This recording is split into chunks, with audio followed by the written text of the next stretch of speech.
G'day everyone. So the engine's back in the bike. It's all hooked up, it's got oil, I've done the timing, I've done the valve spacing. I haven't touched the carbs since I tuned them last, so it should fire straight up. Now because the engine's been rebuilt, we can't just start it up and ride it as normal. We've got to break it in. So there's heaps of different ideas out there on how to properly break in an engine. But the procedure I'm going to follow is, I'm going to fire it up, I'm going to bring it straight up to 1,500 to 2,500 revs, and then I'm going to vary it between those until it's warm. Once it's warm, I'll shut it down, I'll let it cool down, and then I'll repeat that process 2 or 3 times. After I've done that, I'll let it cool completely, and then I'll re-torque the head studs, and from there it'll be time for the first ride.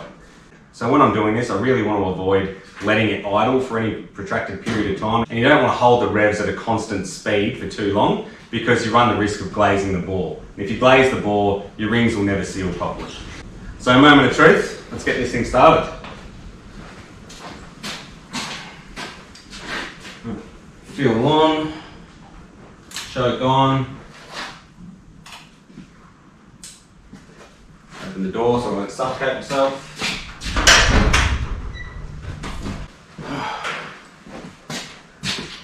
Alright, let's give it a go.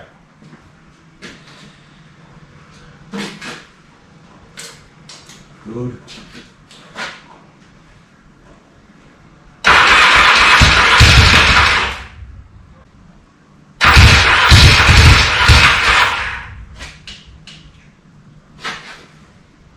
Little choke on.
Alright, happy with that. So I'll let that cool down a bit, I'll do it again, and probably one more time after that, and then I'll re-torque the head studs, and then it'll be time for the first ride.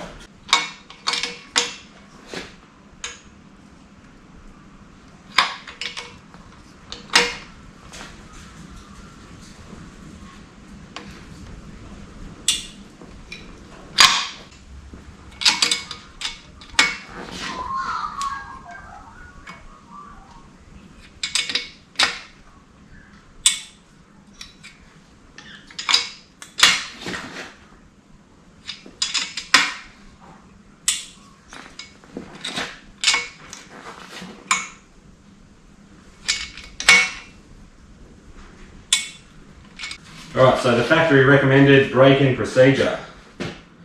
It says, there is never a more important period in the life of your XS1B, or in this case a TX650A, than the period between 0 and 500 miles.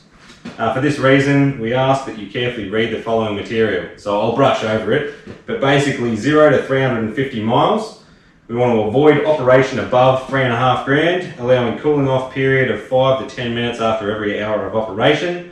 Vary the speed of the motorcycle from time to time and do not operate it at one set throttle position. The reason it's telling us to do that is so it doesn't glaze the bores, as I said earlier. Right, 300 to 600 miles, we want to avoid prolonged operation above 4,000. We want to allow the motorcycle to rev freely through the gears, but do not use full throttle at any time. 600 miles and beyond, we want to avoid prolonged full throttle operation. Avoid cruising speeds in excess of 7,000 RPM and vary speeds occasionally.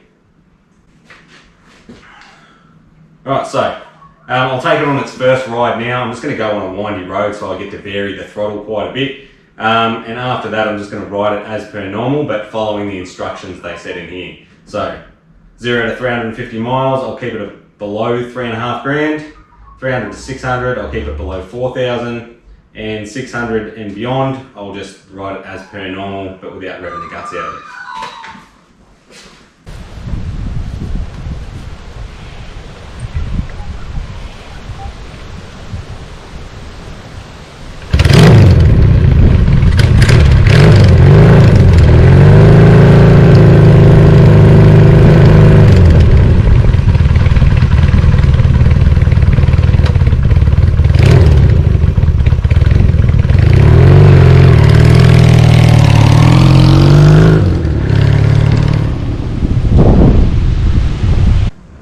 Alright, so quick report after the test ride. It runs beautifully. It used to shake quite a bit, which I always put down to it just being a 360-degree parallel twin, because they're renowned for their vibration, but it's a lot smoother now. So what it probably was the crank flogging around because the main bearings were absolutely stuffed. So I'm really happy with that. What I'm not so happy with is it's still dropping in and out of fifth.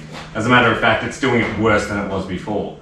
So, it's Friday now. Over the weekend, I'm going to rip this engine back out, tear it down, see if I can fix the problem and get it back in by Monday. So we'll see how I go with that. So hopefully you enjoyed watching the video. I'll try and get a resolution to this problem as quick as I can. As always, please like and subscribe, and hopefully I'll see you very soon with a fully functional motorcycle.